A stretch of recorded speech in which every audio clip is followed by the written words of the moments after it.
Hermanos, buenos días. Los saludo en el nombre del Señor Jesucristo. Yo quisiera que abramos la escritura en el Evangelio según San Lucas. Vamos a continuar con nuestra escuela dominical en esta mañana. En Lucas capítulo 23 vamos a leer los últimos versículos de este capítulo 23.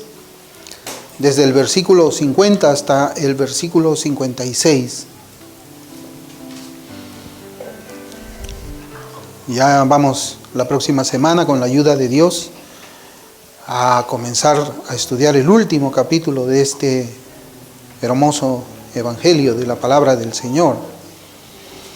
Dice la Escritura: había un varón llamado José, de Arimatea, ciudad de Judea, el cual era miembro del concilio, varón bueno y justo, que también esperaba el reino de Dios y no había consentido en el acuerdo ni en los hechos de ellos, fue a Pilato y pidió el cuerpo de Jesús.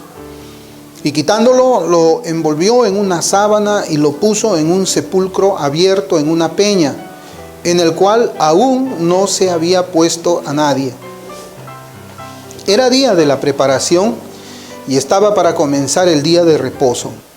Y las mujeres que habían venido con él desde Galilea siguieron también y vieron el sepulcro y cómo fue puesto su cuerpo. Y vueltas prepararon especias aromáticas y ungüentos y descansaron en el día de reposo conforme al mandamiento. ¿Bien? Que el Señor bendiga su palabra. Vamos a meditar un poco en nuestra escuela dominical, en esta porción que hemos leído. Yo quisiera hacer, hermanos, un breve recuento de lo que hemos venido estudiando en este evangelio. La semana pasada fue una semana que nosotros pudimos observar allí en la palabra del Señor la misericordia de Cristo, el poder salvador que Él tenía, aún estando Él mismo clavado en la cruz. Vimos pues esa misericordia salvífica a diferentes personajes que estábamos viendo nosotros en la palabra de Dios. Él tenía aún esa misericordia mientras estaba clavado en la cruz. Y vimos primeramente la intercesión que el Señor hizo. Y ese estaba en el versículo 34, y Jesús decía: Padre, perdónalos porque no saben lo que hacen. Y esto fue, hermanos, una invitación para que nosotros veamos dos cosas, principalmente la misericordia del Señor, cómo es que Cristo perdona. El corazón del Señor era el corazón bondadoso. Habíamos visto también cómo es que Él llora por Jerusalén, llora por los judíos que le habían rechazado como Mesías, y lloraba también el Señor porque sabía que se aproximaba a Jerusalén la destrucción. Y lo peor de todo no era solamente una destrucción material, una destrucción física, sino iba a haber una destrucción eterna, una destrucción espiritual. Y cuando hablamos de destrucción espiritual, no estamos diciendo que el alma va a dejar de existir, sino que el alma va a sufrir eternamente en el lago de fuego, como la Escritura bien enseña. Vimos esa parte y también pudimos ver un poco acerca de lo que era la doctrina del perdón. Esta intercesión de Cristo, ¿qué cosa significaba? ¿Acaso significaba de que las personas por quienes Él estaba intercediendo iban a ser perdonadas por el Padre, aun cuando no había arrepentimiento en ellas? Nosotros vimos que eso no era posible. O sea, no es posible el perdón si es que no hay arrepentimiento, ¿no? Es un perdón no bíblico. No solamente en las relaciones entre los pecadores y el Padre que está en los cielos, sino también eso es un principio para las relaciones entre nosotros como cristianos aquí en la tierra. Otra parte que también pudimos ver, la manera en que Cristo extiende su gracia a aquel malhechor, ¿no? Recordamos nosotros que el Señor estaba yendo a la cruz junto con otros dos malhechores, Y pudimos ver a través de los sinópticos que habían registrado este acompañamiento, esta crucifixión de los tres allí, por el Evangelio de Mateo, de Marcos, pudimos ver que uno de los dos estaban injuriándole al Señor, estaba insultándole en ese mismo momento.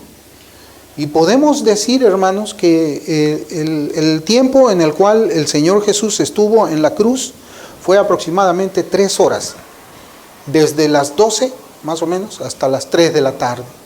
Entonces, en un tramo de tiempo de 3 horas, una parte de ese tiempo, en 3 horas, yo quisiera que tengamos eso en nuestra cabeza, en 3 horas dentro de esas 3 horas habían 2 hombres insultándole al Señor, 2 malhechores, 2 ladrones. Y vimos que posiblemente también ellos habían sido contagiados pues de las burlas que el Señor había recibido de parte de los falsos religiosos, de los miembros del Sanedrín. El pueblo se contagió de eso, los soldados romanos se contagiaron de eso, los malhechores también se contagiaron de eso. Al final el Señor fue motivo de burla de todos ahí, y eran estos 2. Pero también en Lucas podemos ver de que luego uno de ellos, fíjense cómo es la misericordia del Señor, uno de ellos había cambiado su actitud. Uno de ellos había sido alcanzado por la misericordia del Señor, uno de ellos había sido salvado. Y después que esa gracia salvífica llega a su vida, los frutos de esa salvación comienzan a fluir. Y vemos que fluye en su boca. Él comienza a hablar palabras de su corazón, reconociéndolo a Cristo, reprochando al otro ladrón que continuaba burlándose, haciendo escarnio del Señor, diciéndole: a la verdad nosotros hemos pecado, pero Él es inocente. ¿No tienes miedo? ¿No tienes temor de Dios? Estaba como defendiendo al Señor y procurando también hacer de que el otro malhechor vea que Él es culpable y que Cristo era inocente.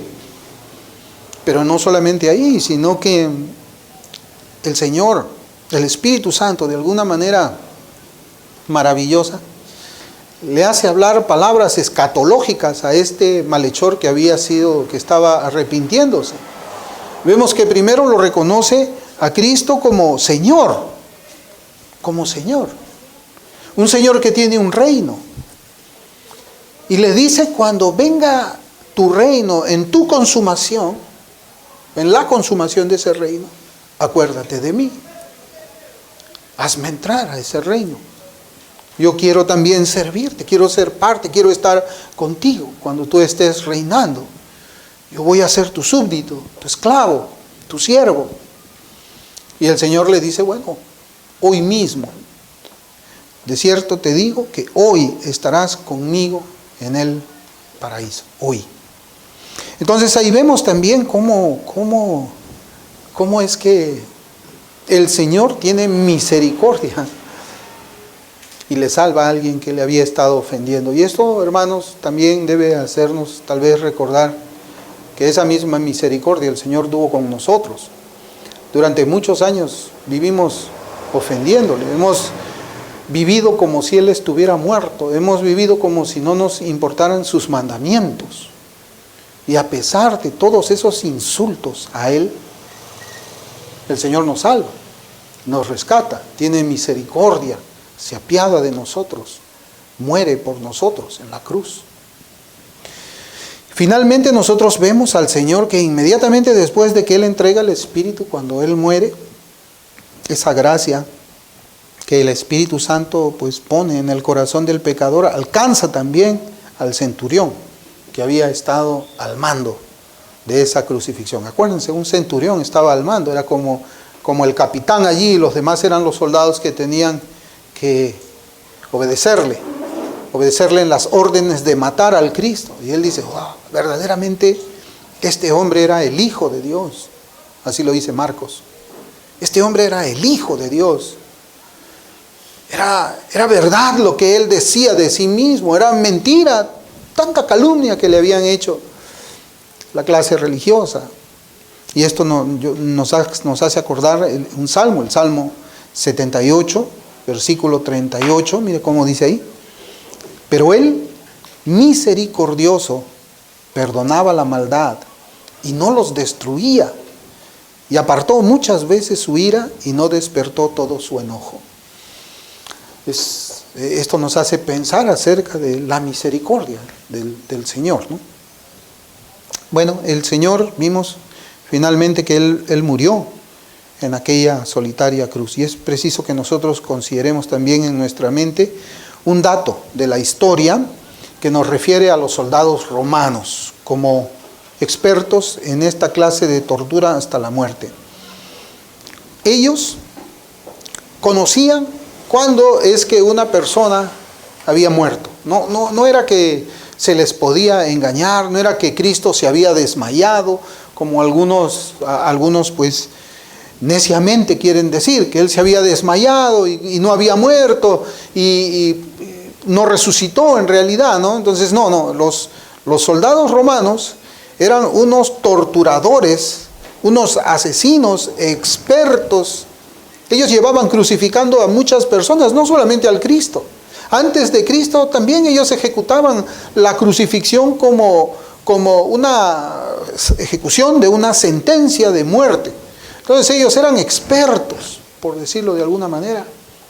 Eran expertos. Y después que ellos también habían matado al Señor Jesucristo, nosotros debemos creer, que continuaron todavía haciendo más de esas ejecuciones. Lo que yo les quiero decir es de que Cristo murió en la cruz. Y los evangelios nos enseñan de que Cristo efectivamente murió en la cruz. Había el testimonio de un centurión romano que decía: Cristo murió en la cruz, como nosotros vamos a ver. Esto es quizás para que quitemos de nuestra cabeza, o si es que alguna vez nos encontramos con alguien que trae esa teoría del desmayo en la cruz. No es así. Por eso es que nosotros podemos y debemos afirmar sin ninguna duda que el Señor Jesucristo murió en aquella cruz. Miren Juan capítulo 19, vamos a ir viendo también otros pasajes. En Juan capítulo 19, versículos del 31 al 35. Dice la Escritura: entonces los judíos, por cuanto era la preparación de la Pascua, a fin de que los cuerpos no quedasen en la cruz en el día de reposo, pues aquel día de reposo era de gran solemnidad, rogaron a Pilato que se les quebrasen las piernas y fuesen quitados de allí. Vinieron pues los soldados y quebraron las piernas al primero, y asimismo al otro que había sido crucificado con él. Mas cuando llegaron a Jesús, como le vieron ya muerto, no le quebraron las piernas. Pero uno de los soldados le abrió el costado con una lanza, y al instante salió sangre y agua. Y el que lo vio da testimonio, y su testimonio es verdadero. Y él sabe que dice verdad, para que vosotros también creáis. Aquí está el testimonio. Cristo ya había muerto. El propósito de quebrarle las piernas a un hombre crucificado era para que él se ahogue. La forma en que ellos estaban crucificados era de tal forma que los brazos estaban muy por encima de la cabeza, de tal manera que cuando ellos estaban colgados era imposible que puedan respirar. Entonces lo que ellos hacían para respirar eran los pies, ellos estaban así y como que se empinaban un poco y tomaban una bocanada de aire, era la única manera. Entonces cuando le quebraban las piernas, ellos ya no tenían manera de levantarse para respirar. Entonces la persona que estaba crucificada se ahogaba y moría más rápidamente. Era como que colgabas a alguien, porque con su propio cuerpo era imposible que pueda respirar. Entonces lo que ellos estaban haciendo era acelerar la muerte, ya para que mueran en cuestión de unos 3-4 minutos nada más. Entonces cuando ven a Cristo, cuando este hombre que estaba rompiendo las piernas se acerca a Cristo, él ve que había muerto. Ya no había señales de vida, no había respiración. Posiblemente habría tocado su cuerpo, su talón, para ver si es que se sentía algún palpitar de él. Y no había nada, pero sin embargo, para que hubiese la certeza de que ya estaba muerto, él lo atraviesa con una lanza. Atraviesa el cuerpo con una lanza. Cristo ya había muerto, Por eso es que el soldado le traspasa el costado con una lanza y se vio que salió sangre y agua de la herida. ¿Debido a qué? A que la punta de la lanza había alcanzado el corazón del Señor y los pulmones. Esa es la explicación médica más o menos. Es un poco más extensa, pero a nosotros no solamente queremos saber eso, ¿no? O sea, pero científicamente hay una explicación, médicamente hay una explicación para la sangre y el agua. Y esto nos trae pues a la mente la certeza de que se trataba pues de una herida muy profunda. O sea, no fue un pinchazo que le hizo el soldado romano, sino que le atravesó la lanza. Y era una punta bien grande, no era una punta pequeña, hermanos. Era una punta muy grande que le hizo una herida muy profunda. La herida era tan profunda y tan grande que podía entrar una mano allí. ¿Y cómo es que sabemos eso? Porque el Señor le dijo a Tomás: Tomás, mete tu mano dentro de mi herida. Entonces no le dice mete tu dedo, mete tu mano. O sea, era una herida grande, hermanos, del tamaño de una mano lo que le había atravesado el Señor. Ponga usted su mano, si quiere, acá, y va a ver de que esa lanza va a atravesarle a usted el corazón y los pulmones. Lo que quiero decirles es que Cristo había muerto. Y como dijimos la semana pasada, Cristo murió sin morir, porque Él dio su vida para volverla a tomar. Él dio su vida para volverla a tomar, pero era preciso de que Él muera por los pecados, que Él pague en su humanidad por los pecados. Ahora en nuestro pasaje vemos que hay otro personaje que hace su aparición en toda esta escena. El nombre de él es José. Y la Escritura nos dice que él era de Arimatea, ¿no? Su apellido no era de Arimatea, sino era de la ciudad de Arimatea, una ciudad que estaba por allí, por Palestina de esos días. Y la Biblia nos trae también información acerca de él. José de Arimatea era un miembro del concilio, o sea, era un miembro del Sanedrín, era uno de esos 70 que estaban allí. Y dice que era un varón bueno y justo, y además que esperaba el reino de Dios. O sea, era alguien que estaba esperando al Mesías.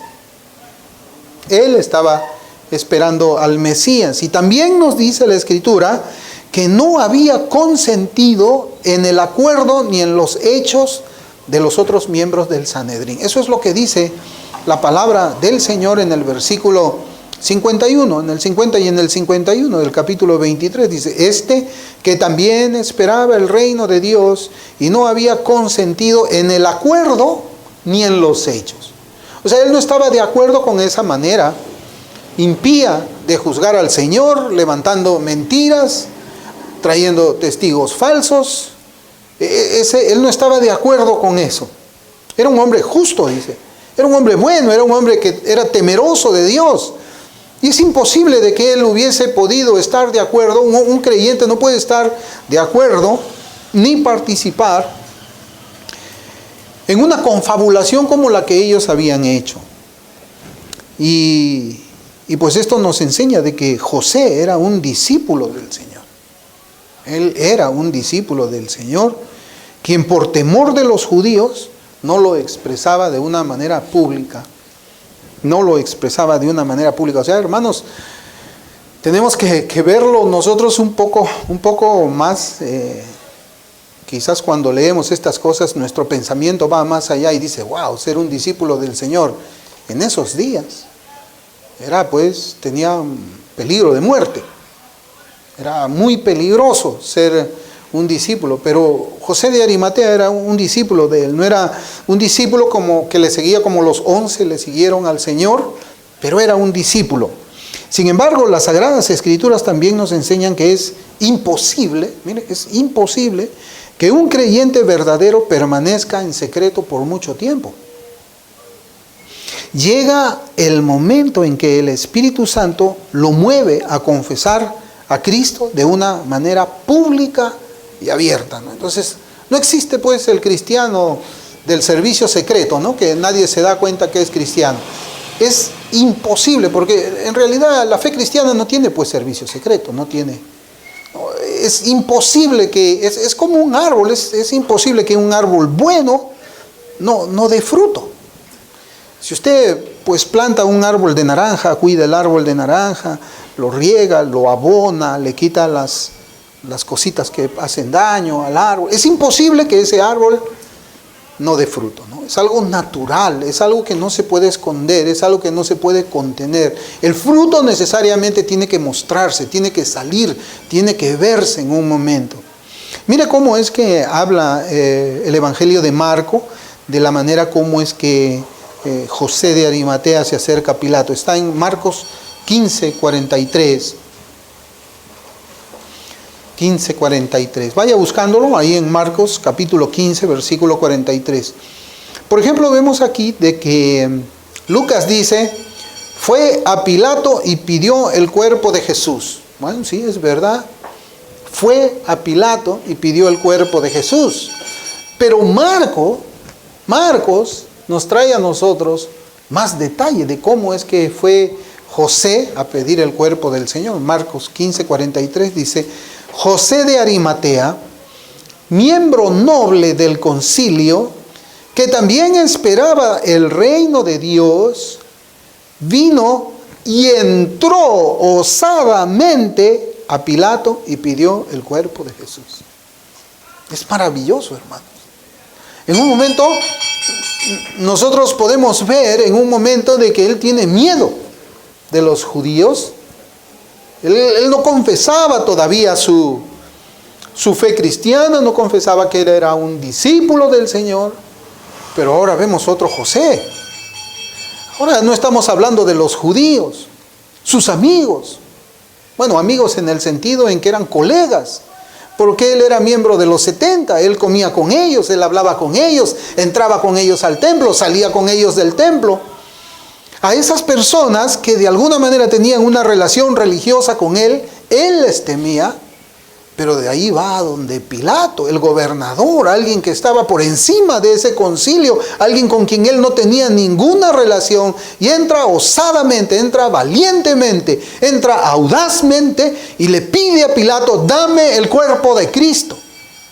Wow, hermanos, qué tal aparición para un cristiano que había estado así secretamente siguiendo al Señor. Y vemos esto porque en medio de todo lo que estaba sucediendo, cuando los judíos, los gentiles, Pilato y Herodes habían consentido en la muerte de Cristo, ahora valientemente José de Arimatea va y pide el cuerpo. Yo imagino que si alguien del concilio estaba por ahí, debe haberse quedado sorprendido. ¿Y este José cómo va y se presenta así delante del gobernador? Bueno, las circunstancias no eran buenas, nosotros vemos allí. Su vida posiblemente se encontraba también en peligro. Él había visto la forma mentirosa en que los fariseos habían condenado al Señor. La mentira de los fariseos acerca de Cristo estaba todavía respirándose en el aire, pero el miedo que antes había sentido José de Arimatea ahora se había convertido en valor. En valor. Y José ahora, ¿qué era lo que quería? Era darle una sepultura reverente al cuerpo de Cristo. Él quería darle ahora una sepultura reverente, respetuosa al Señor. Nosotros podemos ver, ahí si seguimos en Marcos 15, podemos ver el relato de Marcos con un poco más de amplitud.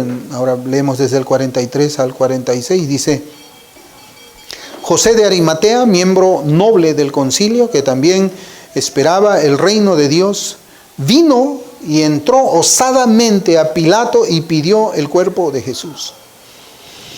Pilato se sorprendió de que ya hubiese muerto, y haciendo venir al centurión, le preguntó si ya estaba muerto.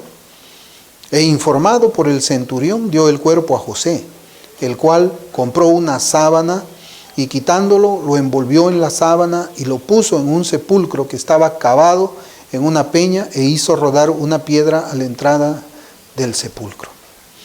Hermanos, acá había algo que yo me pongo a pensar, y yo sé que la Biblia no lo dice. No lo dice. Yo quisiera que veamos ahí el versículo 44 de Marcos 15. Dice Pilato, o sea, cuando entra José de Arimatea y le dice, quiero que me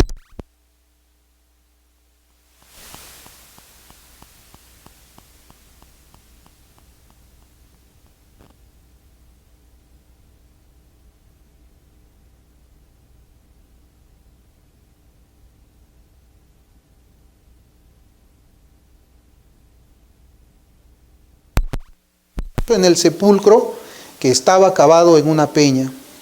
Mire, hermanos, el versículo 44 dice que cuando entra José, ¿él qué es lo que hace? Él pide ¿qué cosa? El cuerpo del Señor. Y Pilato, ¿qué es lo que hace después de que José de Arimatea le pide el cuerpo? ¿A quién llama? ¿A qué centurión llama? Al centurión que estaba ahí en el cuartel, a él lo llama. Al centurión que había estado ¿dónde? En la crucifixión de Cristo, ¿no? Y yo le decía, aunque la Biblia no lo dice, cabe la posibilidad de que aquel centurión que estaba informando a Pilato que Cristo ya había muerto, haya sido quien fuera salvado por el Señor después de que había expirado. Cuando dijo, ahí mire, si retrocede a Marcos 15:39, verdaderamente este hombre era el Hijo de Dios. Verdaderamente este hombre era el Hijo de Dios. Ahora, hermanos, debía seguir una parte que también debió haber sido muy dolorosa para los discípulos del Señor, como también muy dolorosa para nosotros.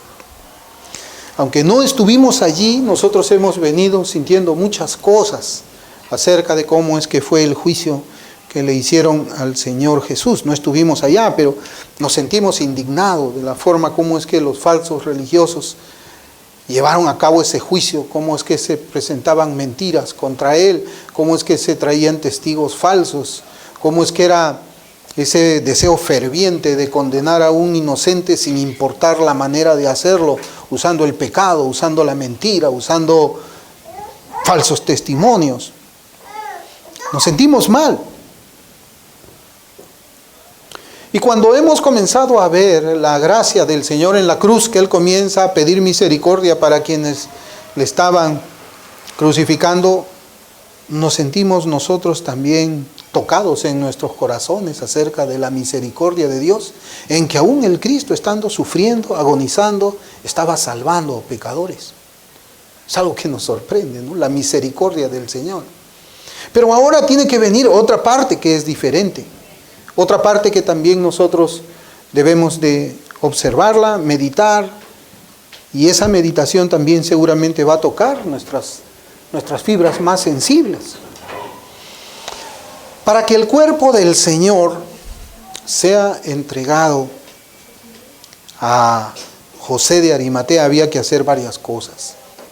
Primero tenía que ponerse la cruz en el piso. Luego de eso había que desclavar los clavos de las manos. Luego de eso se tenía que quitar los clavos de los pies. Y José de Arimatea debió haber recibido un cuerpo flagelado, desfigurado, bañado en sangre. Y él ahora tenía que darse a la tarea penosa de ungir el cuerpo del Señor para envolverlo en sábanas y ponerlo en un sepulcro. Yo no sé, hermanos, si alguna vez alguien aquí ha vestido a su muerto, a su primo muerto. No sé si alguien alguna vez lo ha vestido, o alguna vez alguien recibió el cuerpo de un familiar muerto violentamente para... Hermano, eso es una situación bastante dolorosa. Muy dolorosa. En el tiempo en que yo estaba sin Cristo en el mundo, yo creo que ustedes saben que la mayoría de mi familia es militar. Los terroristas mataron, emboscaron a un primo mío, un primo que había crecido conmigo, desde chiquitos hemos crecido juntos. Emboscaron, hicieron estallar el carro donde él estaba viajando y le dispararon muy feo. Y cuando nos informaron a nosotros de cómo es que él estaba, yo tuve que pedirle a mi mamá sus cosméticos para arreglar su cuerpo junto con su papá y mis tíos que estaban allí. Arreglar su cuerpo, bañarlo, maquillarlo, para que no se vean esas marcas de pólvora que le habían volado la cabeza, y peinarlo. Hermano, hacer todo eso es imposible sin que tu corazón se desgarre.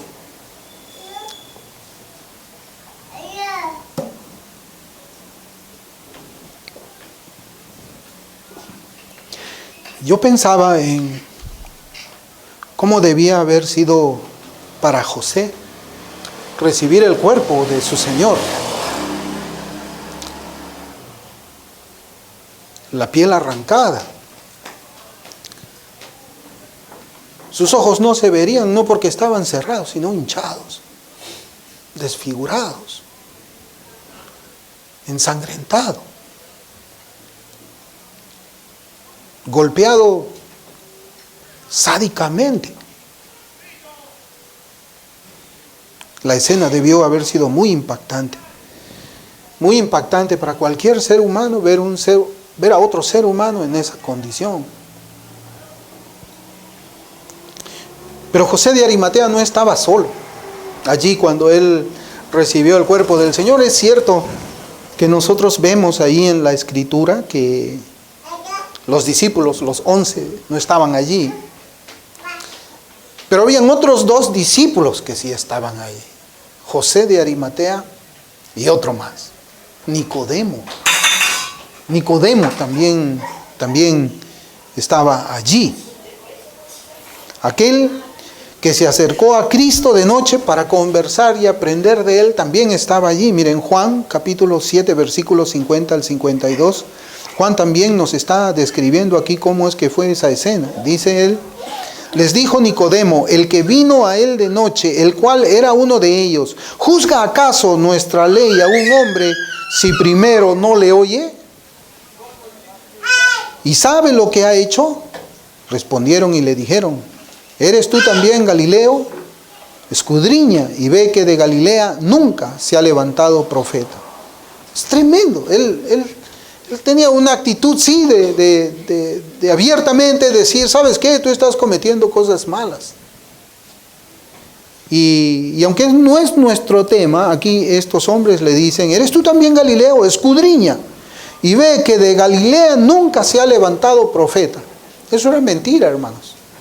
Porque sí, de Galilea se había levantado un profeta. ¿Cuál profeta era Galileo? Jonás. Jonás era un profeta galileo, o sea, ni ellos mismos conocían la Escritura. Pero al igual que José de Arimatea, Nicodemo no había estado de acuerdo con el proceder de los otros miembros del Sanedrín. Fue un seguidor de Cristo y se une a su compañero para dar una sepultura reverente del cuerpo del Señor. Ahí en Juan 19, 38 al 40 dice: después de todo esto, José de Arimatea, que era discípulo de Jesús, pero secretamente por miedo de los judíos, rogó a Pilato que le permitiese llevar el cuerpo de Jesús, y Pilato se lo concedió. Entonces vino y se llevó el cuerpo de Jesús. También Nicodemo, el que antes había visitado a Jesús de noche, vino trayendo un compuesto de mirra y de aloes, como 100 libras. Tomaron pues el cuerpo de Jesús y lo envolvieron en lienzos con especias aromáticas, según es costumbre sepultar entre los judíos. Bueno, nosotros sabemos de que luego que ellos habían envuelto el cuerpo del Señor, lo pusieron pues en un nicho, en una tumba que había sido abierta en una peña, un sepulcro donde jamás ningún otro cadáver había sido puesto. Y después de ellos pusieron una gran roca a la puerta del sepulcro para cerrarlo, una gran roca. En la tradición judía, hermanos, se ponía una piedra bien grande afuera, y delante de la piedra se ponía otra piedra también, no tan grande como la primera, de tal forma de que haga presión contra la entrada, ¿no? Porque la construcción de ellos no era así como la de nosotros. Entonces, de otra entrada, de tal manera de que sea imposible que las bestias, las fieras, ¿no?, puedan entrar y comer a los muertos. Así era como ellos hacían. Hermanos, y para terminar nuestro estudio de esta mañana, yo quisiera que veamos algo que sucedió luego y que ha sido registrado pues por el Evangelio según San Mateo.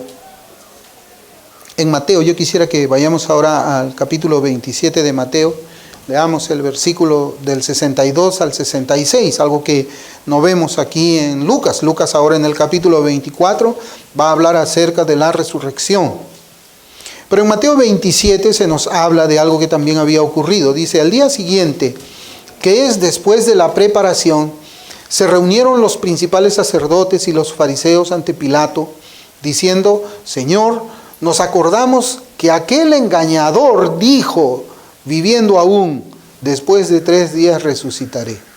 Manda pues que se asegure el sepulcro hasta el 3er día, no sea que vengan sus discípulos de noche y lo hurten y digan al pueblo, resucitó de entre los muertos, y será el postrer error peor que el primero. Y Pilato les dijo, ahí tenéis una guardia, id y aseguradlo como sabéis. Entonces ellos fueron y aseguraron el sepulcro, sellando la piedra y poniendo la guardia. Es tremendo, ¿no? La forma como dice, nos acordamos que aquel engañador. Hermano, ¿quién dice así? Una palabra que sale de una boca de un hombre íntegro, o sale de un hombre que es mentiroso, de un hombre que falsificaba pruebas, de un hombre que falsificaba testimonios, que tenía testigos falsos. El Señor Jesús una vez también los desafió a ellos y les dijo, a ver, dime, ¿qué pecado encuentran ustedes en mí? Y ellos callaron porque sabían de que Cristo era inocente. Es tremendo. Y aquí hay muchas cosas que debemos meditar también en nuestros corazones. Primero, que Pilato sabía que Cristo estaba muerto, porque el centurión ya le había dicho a él, no, Cristo está muerto. Y posiblemente haya escuchado de los milagros del Señor Jesús, no lo sabemos, yo creo que no. Pero es posible que él haya escuchado que tal vez el Señor Jesús resucitaba muertos durante su ministerio. ¿Cuántos muertos habrá resucitado? No lo sabemos. Juan mismo nos dice que todos los milagros que hizo Jesús no pueden entrar en un solo libro. O sea, es algo que tenemos que tener en la mente. Pero para los fariseos sí era evidente que el Señor Jesús tenía poder divino para dar vida a los muertos. Acuérdese, cuando va a Nicodemo, donde el Señor le dice, Señor, nosotros sabemos que tú vienes de lo alto por las obras que tú haces, porque solamente esas obras pueden hacerla un hombre que está con Dios, o Dios está con él. Entonces ellos fueron testigos, los fariseos eran testigos, hermanos, de esas resurrecciones. Estamos hablando de que un muerto vuelva a la vida. Ellos vieron cuando Cristo resucitó a Lázaro. Esa posiblemente fue la última resurrección antes de que él haya muerto. Lázaro estaba muerto 4 días. Pero ¿cuál fue la reacción de ellos? ¿Cuál fue la reacción de estos hombres después que vieron ese milagro? O sea, no estaba 4 días muerto. Su cuerpo estaba en descomposición. Hedía. Olía mal ya. O sea, no había ninguna duda que se trataba de alguien que estaba bien muerto. ¿Cuál fue la respuesta de ellos a ese milagro? Juan 11:53 dice, así que desde aquel día acordaron matarle. Los judíos, cuando vieron que Cristo había hecho ese milagro de resucitar, acordaron matarle. Acordaron matarle. Pero no solamente el plan era matar a Cristo por causa de las señales que él estaba haciendo en el pueblo y con ocasión de la resurrección de Lázaro, sino que también ellos tramaron planes contra Lázaro, que también había resucitado. En Juan 12, versículos del 9 al 11, mire cómo dice, gran multitud de los judíos supieron entonces que él estaba allí y vinieron no solamente por causa de Jesús, sino también para ver a Lázaro, a quien había resucitado de los muertos. Pero los principales sacerdotes acordaron dar muerte también a Lázaro, porque a causa de él muchos de los judíos se apartaban y creían en Jesús. Ellos sabían que Cristo había resucitado de los muertos a Lázaro. Sabían de que Cristo tenía poder del cielo para un hombre bien muerto en un estado de descomposición, no solamente vuelva a la vida, sino que hasta su piel sea regenerada completamente. Y todos sus sentidos, la vista, el tacto, el olfato. ¿Y cuál era pues la respuesta de ellos? Hermanos, yo me ponía una pregunta y quizás es algo que con lo que nosotros podemos quedarnos en este estudio de nuestra escuela dominical. Cuando ellos fueron a sellar la roca, la puerta que estaba allí afuera, sellar significaba ponerle un anillo, ¿no? De tal manera de que estaba lacrada esa puerta, no se podía abrir. Lacrada, ¿no? O sea, era como las cartas que antes se sellaba con cera y se ponía un anillo, y la única manera de abrir esa carta era rompiendo el sello, ¿no? Así estaba la puerta de esa tumba. Y yo me ponía a pensar, si es que estos religiosos creían que con una roca y una guardia podían detener el Espíritu Santo para levantar a Cristo de entre los muertos. Yo creo que sí, ellos sabían de que Cristo iba a resucitar de los muertos. Y que ellos querían detener eso de alguna manera. Querían detener poniendo un sello allí para que cuando Él resucite no salga de allí. Y aunque era algo raro porque yo creo que en el corazón de ellos sí sabían que el Señor iba a resucitar. Entonces, ¿para qué querían una guardia? Si ellos ya sabían que Cristo resucitaba de los muertos y si Él resucitó a otros, podía resucitarse Él mismo. Sellaron la puerta. Entonces, ¿para qué querían una guardia ahora? ¿Saben para qué? Yo creo, hermanos, para volverlo a matar. Yo creo que la maldad de esos hombres religiosos que profesaban ser siervos del Dios de Abraham, de Isaac y de Jacob, era extremadamente mala. Un corazón, yo no podía entender, hermanos, cómo alguien que puede tener la escritura del Antiguo Testamento en su mano, podía tener un corazón tan malo. Un corazón, no sé qué decirles. Es difícil encontrar así personas de esa calaña, aún en algunos que dicen creer en una virgen, o en algunos que dicen que son masones, o en algunos que dicen que son mormones. Es difícil encontrar personas de esa calaña tan baja, pero yo lo que creo es de que ellos querían una guardia para volverle a matar, Pero Cristo resucitó de entre los muertos. Cristo vive y Cristo sigue dando vida a todos aquellos por quien Él hizo su sacrificio perfecto en la cruz. Vamos a orar.